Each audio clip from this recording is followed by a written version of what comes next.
on this invention. This invention is a pretty easy thing to forget how revolutionary it has been. But part of this invention, the glass on this face, is called Gorilla Glass. It was actually developed here in Corning. So it's supposed to be a really strong glass, and it is. And they actually developed it about 50 years ago, way before they had this idea to make this phone. But they didn't have a use for it. And so it was when Steve Jobs decided he wanted to make that first iPhone. He didn't want to use a plastic screen. Up until then, every other phone was a plastic screen. And so, he wanted to take it to another level of what he thought it was beauty. And so came to Corning, and that's, now the standard. There's several things I'll get to talk to you about in this presentation that have actually come from right here. I've actually come from Ohio to share this little journey with you. And with that, I think we're at 0. Let's count down from like 10. 9, 8, 7, 6, 5, 4, 3, 2, 1.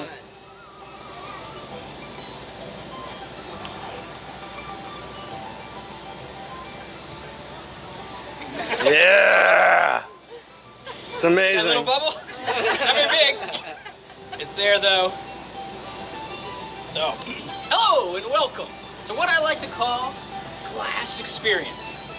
What you're about to see, it's gonna be really cool. But it's also gonna be really hot and sharp and potentially death-defying. So please, if anything falls to the floor, or you have this inkling to want to touch something, don't do it. Even if it seemingly appears to be okay, because not everything is as it appears. I'll go into that further in a moment, but right now, what do you say we put on a little bit of music? Yeah. Woo! Yeah. Woohoo! Sing us a song. Sing you a song. Well, I got a song here. This doesn't involve very many words. It's called It's All About the Journey. And I wrote it on my ukulele right over there.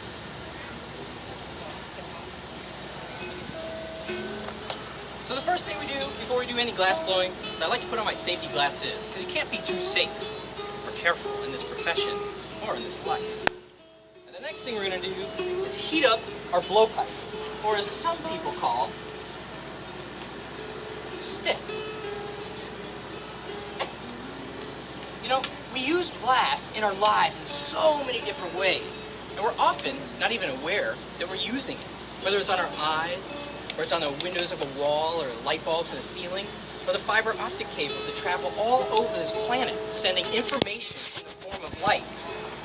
We are constantly using this material, and it's been enriching human civilization for thousands of years. And one of the ways it continues to enrich humans is through art. So I'm going to share with you a little bit about the history of glass as we create some art. So our pipe's probably about hot, and we can do what I call take a gather. We're going to do that by coming in this box right here. I call this the ice house. I call it the ice house because the glass that's sitting in there, it's being preheated. It's being preheated to 1,000 degrees. Now that might sound kind of hot to you, but it's actually the coldest it gets in the glass blowing process. If the glass goes too far below 1,000 too fast, it can crack. And if it gets too hot too fast, if you take it from 0 to 2,000, it can also do the same kind of thing.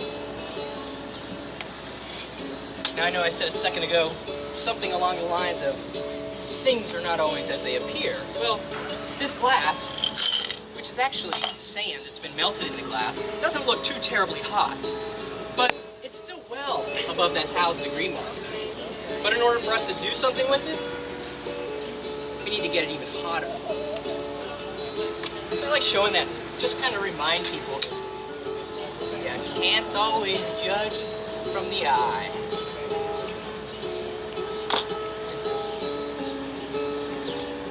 You may have drop in your life experience at some point, some of you, maybe many of you, dropped an ice cube in a cup of cold water and you watch it break? Glass is a lot like that same material. You know, it is a liquid, but if you take it from one temperature to the next too fast, it can shock it and break. And so we always preheat anything we're gonna put in if it's any bigger than, say, a size of like a pebble, a little pebble. But enough about glass. Why don't I tell you a little bit about myself? Yeah. Well, sure. Come on, Darren. Preach I it. love flowers. All different kinds of flowers. I actually grew those flowers in my garden. I got a garden at my house, which is in Ohio, and I got many different kinds of flowers. Iris, obviously, those are all iris. I've got roses, lilies, and I just love flowers. If it's a flower, I love it. And you know, people are a lot like flowers. Like in the sense that they can look good.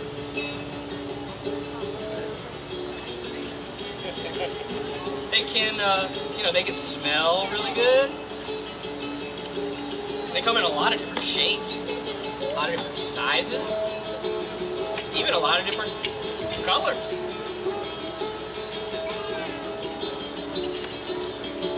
There's this thing about people and flowers that not everybody likes to talk about.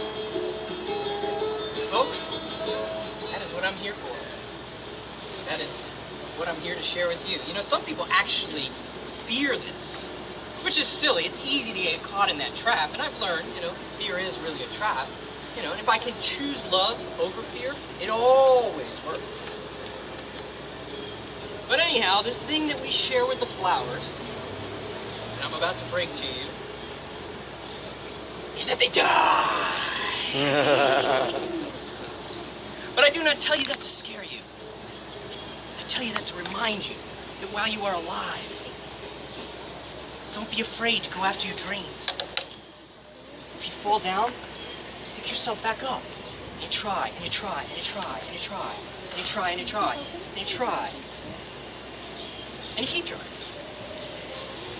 And along this journey of life,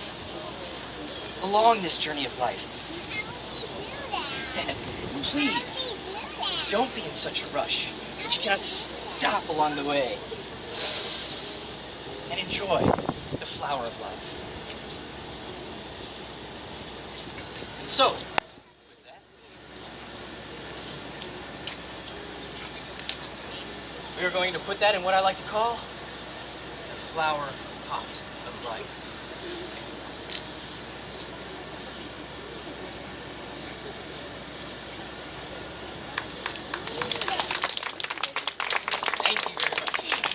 Would you like to see something else? Yeah. You want to see anything else? All right.